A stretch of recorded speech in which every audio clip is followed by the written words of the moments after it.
Assalamualaikum warahmatullahi wabarakatuh. Kelas A1 angkatan 2020. We meet again in 5 ya. 5 meeting in mata kuliah bahasa Inggris atau English class.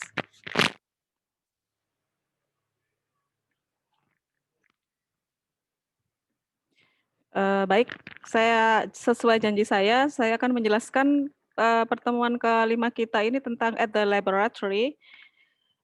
Saya akan jelaskan ini sesuai di modul ya, sesuai di modul halaman 23. Nanti akan saya potongkan di siakat, gitu.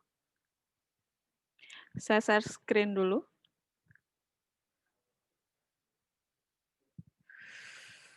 Mmm. Nah, ini ya, jadi penampakan dari nanti akan bisa Anda lihat di praktikum bahasa Inggris. Di sini Anda tahu ya, pre-activity kita match the picture of the laboratory tools with the name of the tools in the box. Nah, saya pikir Anda yang lebih paham gambar-gambar apa ini, ya. Jadi untuk pre-activity ini nanti silakan diisi untuk lebih pemahaman ke alat-alat laboratorium, gitu ya. Ini timbangan itu namanya apa gitu ya. Ini untuk meracik obat sepertinya, terus ini mikroskop dan sebagainya ini ke bawah, nanti silakan dikerjakan halaman 23 ini ya. Dikerjakannya, jawabannya saja.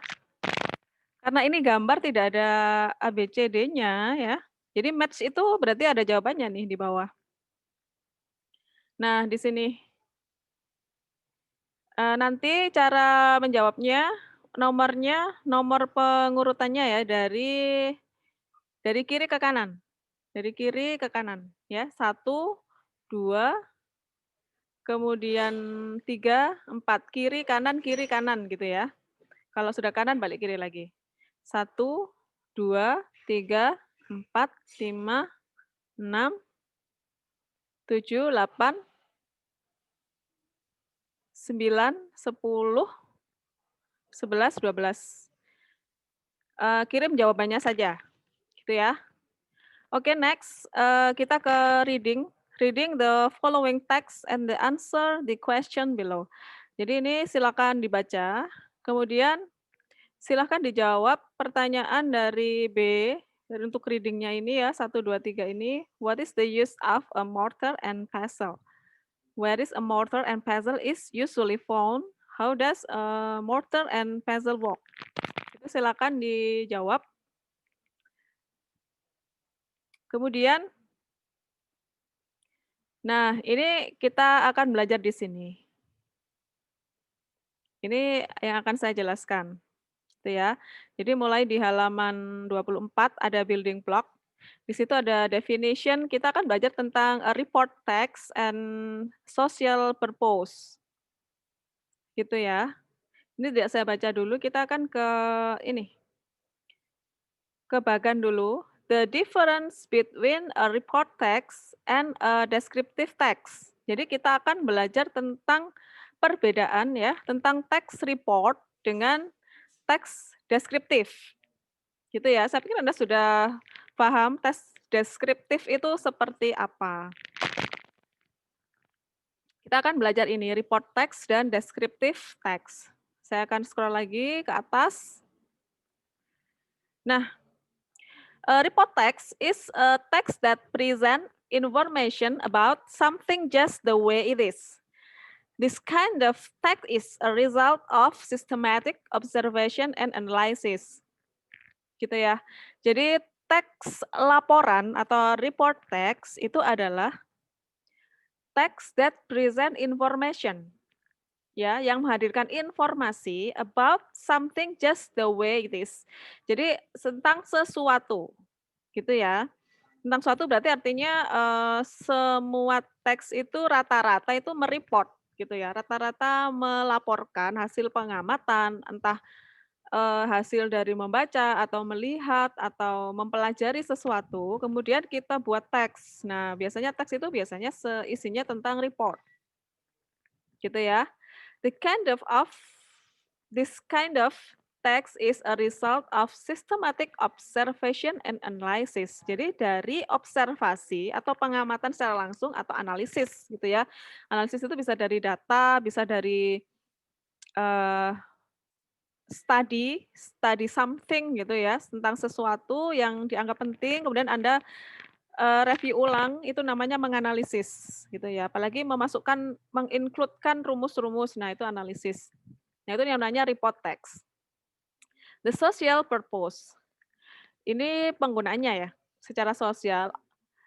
Eee, report text ini ya, presenting information about something. Report text describe the whole element, jadi keseluruhan elemen apapun gitu ya, of one subject, whether it is a living thing or an object gitu ya. Jadi melaporkan apapun, jadi bebas dan rata-rata ketika kita membuat tulisan itu biasanya melaporkan. Jadi isinya itu kalau kita menulis itu kan berdasarkan hasil kita membaca, hasil kita, melihat observasi secara langsung maupun by data atau by studi pustaka ketika kita belajar di perpus, terus kita, mengelompokkan, mengklasifikasikan, kemudian kita mereview. Nah, itu yang namanya report text. Baik, selanjutnya number 2, organization of the text. Itu ada general classification or definition, ada descriptions gitu ya. General classification or definition itu definition of general classification of the subject in the report. Jadi secara umum. Secara deskripsi, detail explanation of the subject in the report. Jadi living things, kemudian ada fisik, behavior, and environment. Terus secara objek ada fisik, function, and environment. Gitu ya. Jadi detailnya untuk apa ya? Untuk subjek reportnya itu tentang bisa fisik, tentang behavior atau kebiasaan, dan environment atau lingkungan. Jadi dengan kita bisa juga mengambil objek ya. Jadi ada fisik, ada function, ada environment gitu. Sekarang kita lihat perbedaannya. Tadi sudah saya bahas sedikit ya tentang difference between report text and descriptive text. Report text itu general, ciri utamanya ya general. Kemudian kalau deskriptif itu spesifik. Nah, ini yang membedakan yang sangat bisa kita ketahui perbedaannya itu. Nah, ini contohnya di sini dijelaskan kalau general a school. Contohnya ya, a school. Kemudian untuk descriptive text itu ada my school. Jadi ada kata my itu sudah sekolahnya sudah sekolahku. Dari sekolahku tidak mungkin semua itu sekolahnya dia. Kan pasti satu sekolah ya. Pasti satu sekolah bukan sekolah-sekolah yang banyak. Atau sekolah itu umum, sekolahnya siapa? Karena ini a school itu berarti satu ya, sekolahnya satu tapi tidak spesifik sekolahnya siapa, bisa sekolahnya saya, bisa sekolahnya Anda, bisa sekolahnya orang lain gitu ya. Bisa our school, eee, it can be your school, it can be their school, who knows gitu ya. Yang selanjutnya, contoh selanjutnya ada a lion, itu kan masih umum sekali gitu ya, masih general. Kemudian, selanjutnya perbedaannya dengan deskriptif ada Simba the lion. Jadi sudah menyebutkan Simba, Simba itu anak ya, anaknya lion gitu ya. Jadi sudah spesifik ke anaknya, bukan ke bapaknya atau ibunya, tapi ke Simbanya.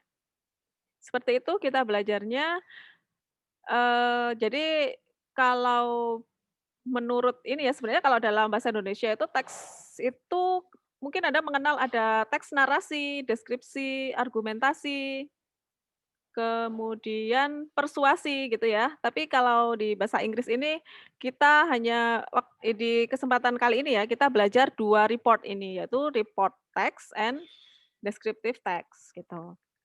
Fungsinya apa ya? Fungsinya untuk mengenal saja gitu. Kalau Anda ingin tahu lebih jauh ini fungsinya untuk apa, Bu? Fungsinya ya memang kalau kita membuat laporan dalam bahasa Inggris, nah kita itu bisa menspesifikkan 2 hal ini, yaitu report text atau descriptive text.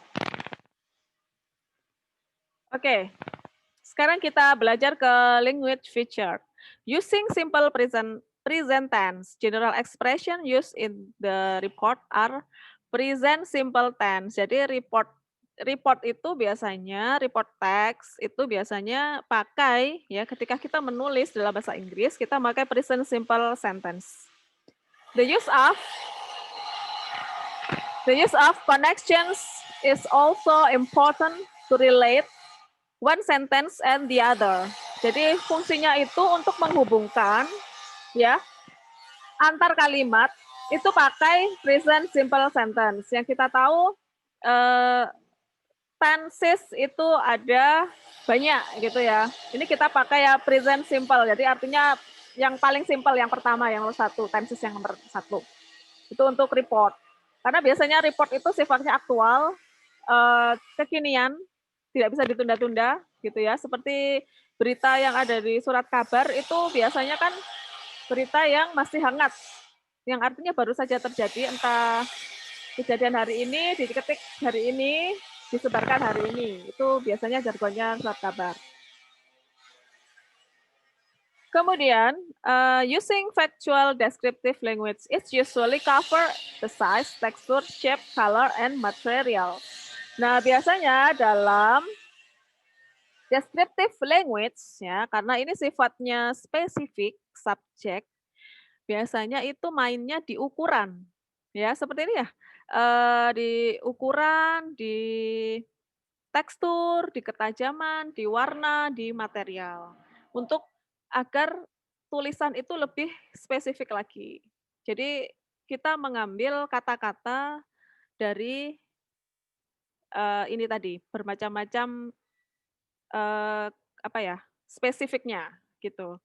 Nah, oleh karena itu biasanya di spesifik ini itu biasanya nempelnya di adjektif di kata sifat gitu ya. Biasanya nempelnya size, tekstur, shape, color, and material itu biasanya nempelnya di kata sifat atau adjektif gitu. Makanya hari ini kita juga belajar adjektif. An adjective is a word that describes something. An adjective gives us more information about a thing or a person. Gitu ya. Jadi kata sifat itu adalah kata yang menggambarkan sesuatu. Menggambarkan sesuatu yang lebih spesifik menurut saya. An adjective give us memberi kita informasi lebih tentang barang atau orang gitu. If a number of adjectives are used together, the adjective should be ordered as follows. Nah, ternyata kalau Anda sudah biasanya kalau les bahasa Inggris biasanya atau di media sosial mungkin banyak di-share ya ini. Ada rumusnya OSASCOMP. OSESCOM gitu ya kalau dibaca. Mungkin bisa dibaca ya seperti, singkatan atau bukan singkatan sih, yang bisa dibaca gitu ya. Singkatan bisa dibaca itu bukan singkatan, ada istilahnya dalam bahasa Indonesia, saya lupa. Seperti itu. Jadi O itu opinion atau opinion ya, opinion or value. S itu apa ya, size, ukuran, gitu ya. Kemudian age, age umur, maaf, shape ketajaman, color warna, origin itu kewarganegaraan ya, mungkin di sini artinya. Material dari material, purpose itu tujuan, ya, atau tujuan ya. Coba kita lihat dari, bagan ini, makanya ini screenshot juga. Kita lihat dari O, opinion or value itu lebih sifatnya ke ugly, beautiful, delicious, lovely, nice, cool, dan sebagainya. Jadi opinion itu lebih ke attitude or observation. Jadi lebih ke attitude or observation. Nah, di sini kata sifat ini, kenapa dipisah-pisah seperti ini? Agar Anda lebih memahami saja sebenarnya. Ini lebih ke mana? Ketika kita berbicara bahasa Inggris atau ketika kita menulis dalam bahasa Inggris. Misalnya delicious itu, biasanya untuk makanan, ya normalnya, normally-nya untuk makanan. Tetapi bisa juga kata delicious itu dipakai untuk, menggambarkan yang lain atau selain makanan. gitu ya. Itu berarti nanti konotatif gitu. Jadi maknanya konotatif kalau dalam bahasa Indonesia or bahasa Inggris itu maknanya konotatif. Jadi sebenarnya bisa dibolak-balik. Sama di bahasa Indonesia juga kayak gitu. Ada lovely, ada nice, ada cool, ada ugly, ada beautiful. Nah, ini sebenarnya, variannya banyak ya, variannya tuh banyak, ini yang umum saja. Nah, gitu, misalnya kata beautiful, beautiful itu ada variannya ya, ada pretty, ada beautiful, ada gorgeous, gitu ya. Nah, itu seperti apa? Itu silakan dibaca. Jadi kalau mungkin kalau beautiful itu lebih ke sifatnya, cantiknya lebih ke inner-nya, gitu ya. Tapi kalau pretty itu lebih ke outer-nya, gitu ya, ke fisik ya. That is about fisik, kalau beautiful itu about soul. Nah, kalau gorgeous itu mungkin lebih di atasnya lagi, untuk menyatakan gorgeous. Lanjut kita ke size ya, S ini S size, S itu ada 2, size and shape. Kita bahas dua-duanya ya, size and shape. Size itu saya pikir Anda sudah tahu ya, big, small, tall, hug, skinny. Nah, itu silakan dikembangkan sendiri. Dikembangkannya itu mungkin seperti ini maksud saya. Kan kata-kata big, small, tall, tiny, hug itu kata-kata yang umum yang sudah sering kita dengar ya kita sekolah. Jadi tolong dikembangkan ada kata-kata lain, varian lain selain size ini gitu. Jadi nanti agar harapannya bahasa Inggris kita, vocab kita berkembang gitu ya. Vocab tentang adjektif kita itu berkembang.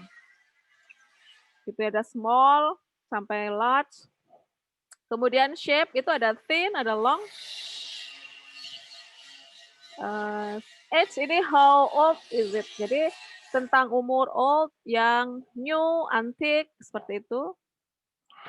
Kemudian ada age di sini how old it is gitu ya. Oh, shape ya tadi, maaf. Shape itu shape or weight or length. Jadi about round, square, long, fat itu tentang shape ya. Kemudian tentang color, saya pikir color ini sudah terutama bagi perempuan ya, color itu sesuatu yang dekat dengan perempuan. Jadi green, blue, reddish, purple, or etc ya, sebagainya, red, white itu silakan dikembangkan sendiri. Dan mengikuti perkembangan zaman sekarang, karena zaman sekarang itu mungkin penyebutan warna itu tidak sekadar eh, biru, hijau gitu ya, tapi merah bata, warna apukat gitu ya, warna apa ya, banyak warna-warna yang dengan nama lain gitu, yang suka belanja online itu pasti tahu gitu ya. Jadi kita harus juga mengikuti perkembangan zaman, untuk mengikuti agar tujuannya sama, agar kita mudah mengerti tentang bahasa Inggris. Next kita ke origin. Origin itu kewarganegaraan ya. Where is it from? Kita itu dari mana? Kita itu orang mana gitu. Dari Italian, French, Greek, American, British, Indian, Turkish gitu. Next tentang material. Material itu about what is it made of gitu ya. Itu dari apa sih? Nah, ini juga bisa dijadikan warna. Biasanya tuh kalau di Indonesia ya mungkin ya. Jadi gold itu bisa jadi warna, bisa jadi color. Wooden itu jadi color. Jadi kayaknya itu yang di Indonesia tuh lebih ke mencampurkan color and material gitu ya. Padahal di sini untuk kata sifat yang sebenarnya material itu kita pakai gold, wooden, plastik, sintetik dan sebagainya. Ini ada cotton, silk, clay dan sebagainya. Yang selanjutnya adalah purpose. What is it used for? Ini digunakan untuk apa? Gitu ya. Lebih ke tujuan kita itu untuk apa? Ada sleeping, ada wedding, flower, ada gardening, ada shopping, ada reading. Jadi kalau lihat kata-kata ini, masih ingat ya kemarin yang kita mempelajari tentang gerund. Nah, ini jadi purpose-nya. Jadi bisa jadi purpose atau bisa jadi gerund gitu ya. Kalau gerund letaknya di depan jadi noun, kalau ini jadi adjective gitu ya. Ada sleeping, ada wedding, flower, gardening, shopping, and reading. Ini juga kata dasarnya ada yang dari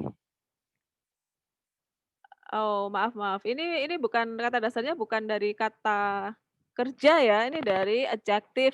Jadi hampir mirip dengan gerund, hati-hati. Karena ada ing gitu di bawahnya, di belakangnya. Jadi kalau gerund itu verb to noun, kalau ini adjective, ya adjective cuman ditambahin ing aja, gitu. Before adjective plus noun, we normally have a determiner. A, an, the, my, your, her, for, this, those, some, etc. Jadi sebelum kata sifat plus kata benda, kita biasanya ya memakai ada kata embel-embel a, an, dan sebagainya tadi. Examples, a wonderful large round Spanish marble table. My brown leather reading boots. The little old man. Jadi ada determiner namanya. Determiner. Jadi istilah bahasa Inggrisnya ada determiner gitu ya. Melekatnya itu di sebelum adjective. Jadi ada kata a, ada kata my gitu ya, ada kata the. A wonderful large round Spanish marble. Jadi setelah kata adjective diikuti oleh noun. Sama my brown, brown ini adjective, leather itu noun, the little, nah ini little old man. Ada dua ya, ada dua adjektif gitu. Nah seperti itu. Tentang adjektif saya pikir ini mudah ya dan kita ini ringan sih, ini bahasan ringan menurut saya karena tidak berhubungan dengan tenses. Ya karena yang berat itu kalau kita mempelajari tenses yang setelah present and past tense. Nah, ada setelahnya itu yang perfect itu, nah itu yang butuh keahlian atau butuh apa ya, pembelajaran lebih intens gitu. Ini ada exercise-nya, ada multiple adjective. I think ini perlu Anda kerjakan ya, halaman 25 juga. Saya scroll dulu.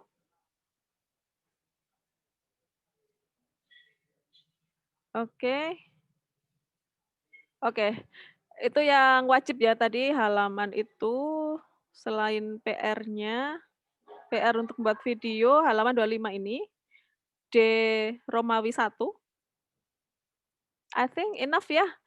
I think enough to this meeting. Oke. Ini pertemuan kelima kita tentang adjektif. Jangan lupa nanti videonya ya membahas tentang review tentang ini ya, tentang adjective, word order, and report text and descriptive text, minimal time 1 minute. Kemudian upload to YouTube, gitu ya, seperti biasa yang Anda lakukan. Nanti ketika UTS itu akan saya rekap, saya belum merekapnya, saya akan rekap sebagai bentuk aktifan karena memang saya harus setorkan ke Buria, PJMK. Oke, kelas, I think enough. See you next week. And assalamualaikum warahmatullahi wabarakatuh.